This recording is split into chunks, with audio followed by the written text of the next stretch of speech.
Bersama saya Azlin Arif dalam rentasan berita edisi 1071. Antara paparan utama. Siapa kata Pakatan Harapan berpecah?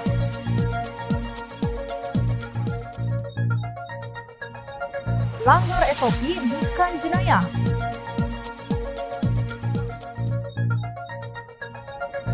Tiada sisi mudah dimenangi.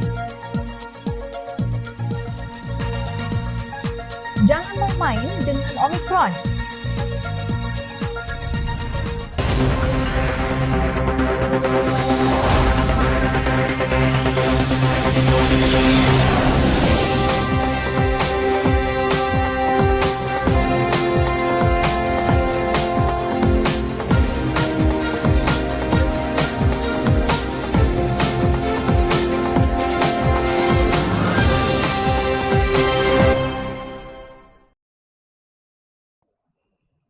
Assalamualaikum dan salam sejahtera. Pelancaran Jentera Pakatan Harapan dan Ikatan Demokratik Malaysia Muda bagi Pilihan Raya Negeri Johor berlangsung petang kemarin. Program ringkas itu dilancarkan oleh Pengerusi Pakatan Harapan Datuk Seri Anwar Ibrahim di Dewan Kencana Puri di Pulai Spring Resort. Dengan pelancaran tersebut, secara rasmi termeterai kerjasama 4 parti politik yang akan bertanding di Pilihan Raya Negeri Johor iaitu Keadilan, Amanah, DAP dan Muda. Johor Bangkit Maju Bermaruah dipilih sebagai tema pelancaran selaras dengan prinsip dan iltizam Pakatan Harapan untuk mewujudkan suasana masyarakat yang harmoni dan bebas rasuah demi kemajuan ekonomi di negeri Johor. Kata Anwar, wujud wahdatul fiqh iaitu satu keseragaman pemikiran untuk menuntut perubahan, menegakkan keadilan dan menolak keterlanjuran yang berlaku dalam negara. Memetik sejarah gemilang negeri Johor menerusi pemikiran tokoh budayawan Raja Ali Haji dalam Kerajaan Melayu Johor Riau Lingga yang tulisannya Tuhfat Al-Nafis berbeza dengan Abdullah Munshi yang menulis tentang kebijaksanaan penjajah Inggeris khususnya Stamford Raffles. Yang menulis memaparkan keadaan pada ketika itu berbeda dengan apa yang kita baca dan dipopularkan dalam buku-buku teks tentang Abdullah Munshi yang menulis atas kebijaksanaan pemerintah penjajah Inggeris khususnya Stamford Raffles.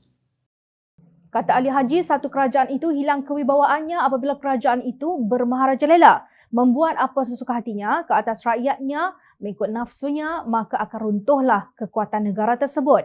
Apa yang berlaku sekarang, kerajaan itu bermaharajalela. Tidak ada sistem yang mengawal keterlanjuran dan rasuah yang kita warisi sejak puluhan tahun lalu, kata Anwar. Menurut beliau, rasuah sudah menjadi endemik dan sistemik. Beliau merujuk kepada laporan Ketua Audit Negara yang mendedahkan berlakunya ketirisan kerana tidak ada tekad untuk menentang rasuah dan ketirisan dalam pentadbiran kerajaan yang lalu. Ini kerana katanya apa yang dilihat rakyat tidak lain perebutan kuasa golongan elit memunggah kekayaan dan tidak berani menentang kezaliman dan rasuah. Tidak aneh kalau rakan-rakan mengatakan Johor bangkit mencari maruah. Maruah ini satu yang sangat asasi kepada tadbir urus baik. Bila kerajaan hilang maruah dan martabatnya, maka tidak mungkin kita dapat mengangkat martabat kemanusiaan, katanya. Namun, kata Anwar, walaupun Johor negeri ketiga termaju di Malaysia, masih banyak kawasan yang mana rakyatnya miskin dan hidup tidak terbela, serta menyeberang ke Singapura mencari pekerjaan. Ujar Presiden Keadilan itu, jika sekiranya Pakatan Harapan dan Muda diberi mandat, maka satu pendekatan ekonomi baharu mungkin boleh dirangka dengan melibatkan Singapura secara lebih aktif dalam membawa pelaburan memajukan kawasan terpinggir di Johor. Kita patut membina satu sistem kenegaraan Johor yang boleh menghidupkan sinergi yang kuat, memperkuatkan ekonomi Singapura, Riau, Batam umpamanya.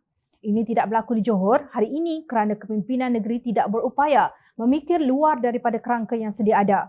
Untuk waktu kini, tidak boleh kita harapkan apa-apa selebihnya daripada kerajaan persekutuan, tegasnya.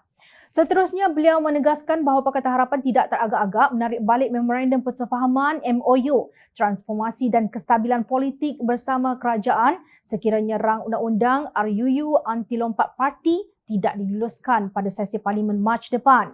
Untuk waktu ini, kita tidak boleh harapkan apa-apa selebihnya dari kerajaan persekutuan. Benar ada MOU yang menetapkan beberapa peruntukan tambahan 45 bilion ringgit untuk selesaikan masalah COVID-19, 10 bilion ringgit masalah kemiskinan dan undi 18 yang ditetapkan. Rang undang-undang anti lompat parti mesti diluluskan sebelum akhir sesi Parlimen pada Mac. Sekiranya tidak diluluskan, maka MOU itu kita tolak. Kalau setuju, rundingan boleh diteruskan. Kalau tidak, MOU itu terbatal secara sendiri. Untuk waktu kini, tidak boleh kita harapkan apa-apa selebihnya dari kerajaan persekutuan. Benar, ada memorandum persefahaman. Dan yang pernah diulas panjang oleh saudara Puan Eng, memorandum persefahaman juga telah menetapkan beberapa peruntukan tambahan, 45 bilion ringgit untuk menyelesaikan masalah COVID, 10 bilion masalah kemiskinan untuk SMEs, undi 18 yang kita tetapkan mesti diluluskan sebelum akhir sesi lalu, dan anti-hopping law yang mesti nanti kita sampaikan bila kita bertiga bertemu dengan Perdana Menteri Ismail Sabri, bahawa tidak mungkin memorandum persefahaman ini bertahan sekiranya tidak diluluskan dalam sesi parlimen akan datang yang berakhir bulan Mac. Maka itu titik tolaknya. Kalau setuju, rundingan boleh diteruskan. Kalau tidak, terbatal dengan sendirinya memorandum persefahaman dengan kerajaan persekutuan. Rang undang-undang ini mesti kita sampaikan kepada Perdana Menteri Datuk Seri Ismail Sabri Yaakob bahawa tidak mungkin MOU itu dapat bertahan, tegasnya. Sementara itu, Pengerusi Pakatan Harapan Johor Aminul Huda Hassan dalam ucapan ringkas berkata, Pilihan Raya Negeri Johor memerlukan kesepakatan, kerjasama dan kesepaduan untuk menghadapi Barisan Nasional dan Perikatan Nasional. Kerana itulah Pakatan Harapan Johor bersetuju menerima MUDA sebagai rakan strategi untuk memastikan Barisan Nasional tidak kembali berkuasa di negeri tersebut. Menurut beliau, Pakatan Harapan Johor telah memberi kerjasama kepada kerajaan yang diteraju Barisan Nasional dengan bantuan Perikatan Nasional termasuk dalam belanjawan. Kami di peringkat adun-adun terus menyatakan bahawa kami sedia untuk membantu kerajaan yang ada pada waktu itu. Kami menyokong segala tindakan termasuk bajet yang kononnya dia kata bajet itu kita tidak sokong, itu satu penipuan. Beliau menafikan Pakatan Harapan menjadi punca kerajaan Johor tidak stabil sehingga terpaksa mengadakan pilihan raya negeri di negeri berkenaan. Pada 26 Januari lalu, Majlis Presiden Pakatan Harapan telah bersetuju membenarkan DAP dan Amanah menggunakan logo Pakatan Harapan sementara Keadilan menggunakan logonya sendiri pada pilihan raya negeri Johor akan datang. Kehadiran semua pemimpin Pakatan Harapan pada hari pelancaran Jentera Pakatan Harapan membuktikan bahawa perpecahan di dalam Pakatan Harapan adalah dongeng Barisan Nasional sahaja. Apa yang perlu ditonjolkan ialah setiap parti harus menggemeling jenteranya untuk bekerja dengan ikhlas, matlamat biar jelas dan perancangan yang teratur. Pilihan Raya Negeri Johor bukan semata-mata untuk mengganti kerajaan yang ada tetapi untuk menjamin agar masa depan rakyat tidak lagi dikotak-katikkan oleh pemimpin yang hanya mementingkan perut mereka sahaja. Perdana Menteri Keluarga 69 Datuk Seri Ismail Sabri Yaakob mempertahankan Datuk Seri Hishamuddin Hussein selepas Ahli Parlimen Segambut Hanayo mendesak beliau letak jawatan kerana melanggar prosedur operasi standard SOP. Ismail Sabri berkata Hishamuddin tidak perlu meletakkan jawatannya walaupun didapati bersalah melanggar SOP yang telah ditetapkan. Langgar SOP bukannya jenayah, tidak ada sangkut paut dengan jenayah dan Kementerian Kesihatan sudah keluarkan kompaun. Kalau siapa kena kompaun, kena letak jawatan, saya ingat tiada siapa yang boleh bekerja sebab semua kena letak jawatan, katanya dipetik Astro Awani. Langgar SOP bukannya jenayah, it's nothing to do with jenayah. Dan Kementerian Kesihatan dah keluarkan kompaun.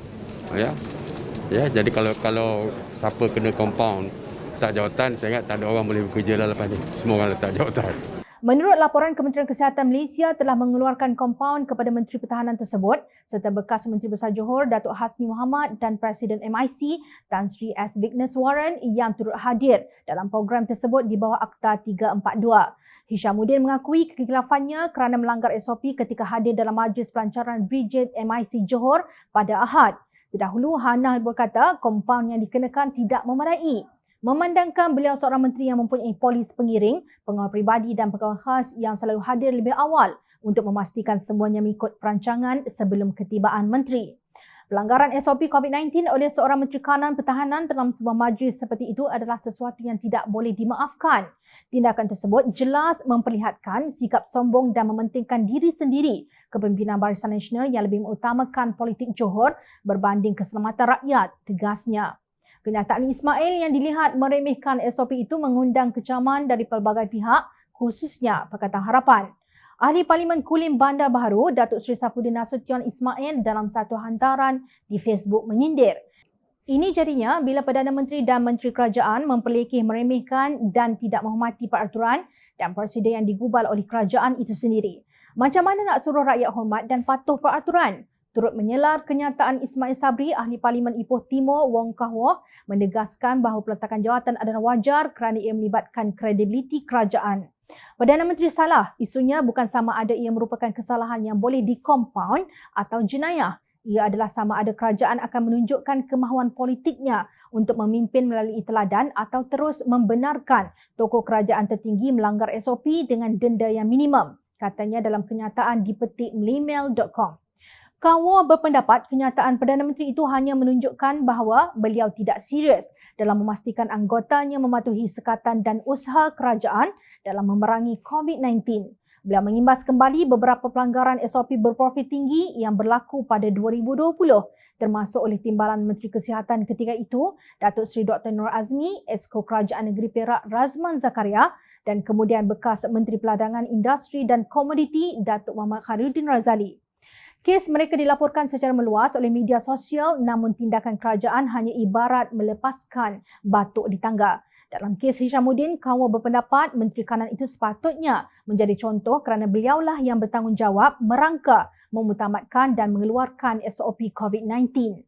Beliau sepatutnya menunjukkan kepada rakyat apa yang boleh dilakukan dan apa yang tidak. Namun dia memilih untuk mengabaikannya. Menurut Kah, kerajaan telah berusaha dengan pelbagai usaha untuk mendapatkan pindaan Akta Pencegahan dan Pengawalan Penyakit Berjangkit diluluskan dengan penalti yang sangat tinggi atas nama memastikan SOP tidak dilanggar. Ia tidak memberi apa-apa manfaat sama sekali jika tokoh-tokoh tertinggi kerajaan hanya ternyata jahil tentang undang-undang dan peraturan. Sebarang jumlah denda tidak menjejaskan mereka, ujar Wong. Walaupun perbuatan melanggar SOP itu tidak termasuk sebagai kesalahan jenayah, ia tetap mencerminkan sejauh mana pegangan nilai moral seorang pemimpin. Jika undang-undang dan peraturan yang digubah sendiri pun tidak mahu dipatuhi, apa yang dapat rakyat harapkan untuk moral dan integriti? Kenyataan Perdana Menteri bahawa jika menteri kena kompaun perlu letak jawatan, tiada siapa yang boleh bekerja, amat janggal dan kebudak-budakan. Inilah akibatnya apabila Perdana Menteri tidak dapat mengawal tindak tanduk menterinya sendiri. Siapa lagi selepas Hishamuddin, Hasni dan Ignis Warren yang tidak kisah kepada COVID-19 dan SOP yang digubal untuk mengekang penularannya. Kerusi yang mudah untuk dimenangi sudah tidak ada di mana-mana pilihan raya. Demikian kata Naib Presiden Amanah Adli Zahari. Beliau dipercayai merujuk kepada suara-suara tidak puas hati bahawa Parti Ikatan Demokratik Malaysia Muda pimpinan Syed Saddiq Syed Abdul Rahman menuntut kerusi yang dahulu dimenangi oleh Bersatu. Kononnya kerusi yang dimenangi Bersatu itu grade A iaitu mudah untuk dimenangi. Adli menyatakan apakah sebenarnya ciri-ciri yang harus ada pada kepimpinan parti untuk meraih kemenangan. Yang perlu ada adalah semangat untuk membina kesepakatan bersama dan kejujuran untuk memacu ke hadapan, ujarnya. Menurut beliau, sikap yang ingin menguasai kesemuanya mungkin akan menyebabkan kekalahan kerana tiada kesepakatan dan kejujuran lagi. Untuk dapat semua akan menghilangkan semua. Minoriti akan kekal menguasai majoriti kerana yang punya majoriti berpecah dan dipecahkan melalui kuasa sementara, katanya. Beliau menyeru supaya pembangkang bersatu untuk mendapatkan sokongan rakyat. Bersama kita satukan gagasan Johor bangkit di bawah kemah besar dan insya-Allah ianya akan disokong rakyat, tegasnya. Berdasarkan keputusan Pilihan Raya Negeri Johor pada Pilihan Raya Umum ke-14, Pakatan Harapan memenangi 36 kerusi, Barisan Nasional 19 dan PAS 1 untuk menguasai Dewan Undangan Negeri Johor yang memiliki 56 kerusi. Bagaimanapun, Pakatan Harapan tumbang apabila Bersatu melompat keluar susulan langkah Sheraton dengan sokongan Barisan Nasional untuk membentuk Kerajaan Baharu Johor. Itulah yang dimaksudkan dengan minoriti menguasai majoriti kerana pihak majoriti berpecah. Barisan Nasional iaitu UMNO, MCA dan MIC dan Perikatan Nasional yang disertai oleh Bersatu, PAS dan Gerakan akan bertanding semua kursi Dewan Undangan Negeri Johor. Muda telah diperuntukkan 6 kursi iaitu 4 daripada Amanah dan 2 daripada DAP untuk ditandingi iaitu Tenang, Bukit Kepong, Parit Raja, Macap, Puteri Wangsa dan Bukit Permai. Kesemua 6 kerusi tersebut ditandingi oleh Bersatu dalam pilihan raya umum ke-14 ketika parti itu masih sebahagian daripada Pakatan Harapan. Sementara itu, rundingan Muda dengan Keadilan masih berjalan. Apapun yang jelas, Keadilan enggan menyerahkan kerusi Bukit Gambir dan Lakin kepada Muda dan menawarkan kerusi Tanjung Surat, Seri Medan dan Semarang di luar bandar yang menjadi kubu kuat UMNO. Adalah lebih afdal jika Muda menerima cabaran untuk bertanding di kubu kuat UMNO ini daripada bertengkar untuk mendapatkan kerusi yang dahulu dianggap oleh Keadilan sebagai kerusi tradisi tetapi diserahkan kepada Bersatu atas dasar rakan dalam Pakatan Harapan.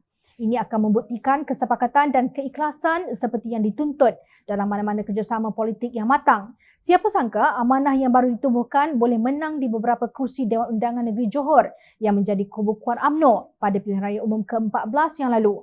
Kemenangan tersebut diraih atas kerjasama semua ahli Pakatan Harapan ketika itu. Ia tidak mudah untuk dimenangi tetapi tidak mustahil. Perpecahan hanya akan memberi peluang kepada Barisan Nasional dan gerombolan kluster mahkamahnya untuk kembali berkuasa. Setiausaha Agung DAP Lim Guan Eng berkata prosedur operasi standard SOP mesti adil kepada semua. Beliau menggesa supaya SOP bagi pilihan raya negeri Johor diberi kelonggaran termasuk kebenaran kempen secara bersemuka. Hari ini semua yang hadir ikut SOP COVID-19. Kita lihat ada penjarakan seperti mana ditetapkan tapi ada pihak yang tak ikut. Mereka boleh buat sewenang-wenangnya dan hanya kena denda RM1,000 sahaja. Kalau boleh langgar SOP sesuka hati, mengapa tak boleh ceramah dalam pilihan raya negeri Johor? Mesti adil kepada semua. Beliau berkata demikian semasa berucap pada pelancaran Jentera Pakatan Harapan di Dewan Kencana Puri di Pulai Spring Resort kemarin. Jangan ambil kesempatan guna COVID-19 untuk halang pembangkang bersemuka dengan rakyat, katanya. Beliau menyelar tindakan kerajaan yang dilihat tidak konsisten berhubung penularan pandemik COVID-19. SOP serius apabila COVID-19 serius, SOP tidak serius bermakna COVID-19 tidak serius. Harap longgarkan kerana kalau benar-benar serius, lebih baik tangguhkan dahulu pilihan raya negeri Johor. Jangan main-main dalam perkara ini, katanya. Serius SOP kalau COVID serius. SOP tak serius bermakna tidak begitu serius. Harap longgarkan. Kalau tidak benar-benar serius, lebih baik tangguhkan pilihan raya negeri Johor. Jangan main-main dalam perkara ini. Beliau berkata demikian sebagai mengulas tindakan Menteri Kanan Pertahanan merangkap pengurusi Menteri Kuartet COVID-19 Datuk Seri Hishamuddin Hussein, Presiden MIC Tan Sri S. Vigneswaran dan pengurusi Barisan Nasional Johor Datuk Seri Hasni Mohamad yang dikenakan kompaun kerana melanggar SOP COVID-19. Dalam satu kenyataan yang berkaitan, Guan Eng menyeru agar Menteri Kesihatan Khairi Jamaluddin mengelak persepsi amalan 2 darjat. Beliau berkata Barisan Nasional atau Perikatan Nasional dilihat dibenarkan mengadakan acara yang melanggar pematuhan SOP tanpa diganggu berbanding parti pembangkang. SOP harus dikaji semula untuk memastikan keadilan untuk semua, katanya di petik rocketkini.com.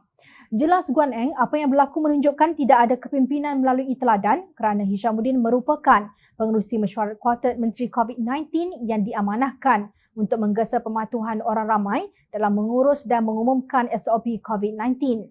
Beliau menegaskan perbuatan Hishamuddin dan Hasni mempamerkan keangkuhan, penghinaan terbuka terhadap undang-undang dan pelanggaran disiplin kabinet yang melanggar asas utama kepada tadbir urus dan pentadbiran yang baik. Apabila penggubal undang-undang dengan sengaja dan secara sedar menjadi pelanggar undang-undang, menteri dan menteri besar tidak lagi layak untuk mentadbir, katanya. Guan Eng mempersoal apa guna Khairi mengenakan hukuman denda RM1,000 di bawah Akta Pencegahan dan Pengawalan Penyakit Berjangkit 1998 kurungan Akta 342 kepada Hishamuddin atau Hasni. Sedangkan jelas Guan Eng, ia adalah jumlah yang kecil kepada mereka yang mampu membayar denda waimah RM100,000 dengan mudah. Itulah sebabnya meningkatkan denda kepada RM10,000 tidak bermakna bagi individu seperti mereka yang tidak mempunyai rasa accountability awam dan tanggungjawab pribadi. Ini kerana mereka merasakan mereka lebih tinggi daripada undang-undang dan semuanya boleh diselesaikan dengan wang, ujarnya. Guan M menjelaskan penalti sedemikian adalah kosmetik dengan denda sekadar sandiwara atau drama palsu untuk meredakan kemarahan orang ramai. Denda tidak mencukupi, tegas beliau. Sebaliknya, penggubal undang-undang terbabit perlu meletakkan jawatan kerana sengaja dan dengan sedar menjadi pelanggar undang-undang. Adakah penganjur setiap peserta dalam perhimpunan MIC itu juga akan didenda? Soalnya.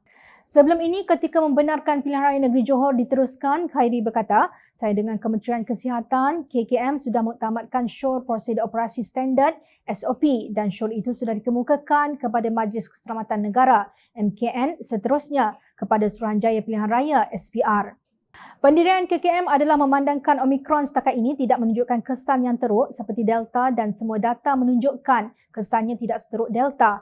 Maka PRN boleh diteruskan tetapi dengan SOP yang akan diumumkan kelak yang dimuktamadkan draftnya pagi tadi, katanya di petik media. Kalau Omicron tiada kesan teruk, maka tidak ada sebab kempen secara bersemuka tidak dibenarkan. Jangan buat SOP 2 darjat dan main-main dengan varian Omicron. Rakyat memerhati. Teruskan bersama kami di Jom Channel dan layari portal.jomchannel.net untuk mendapatkan berita politik tanah air. Saya Azli Arif, terima kasih. Assalamualaikum dan salam sejahtera.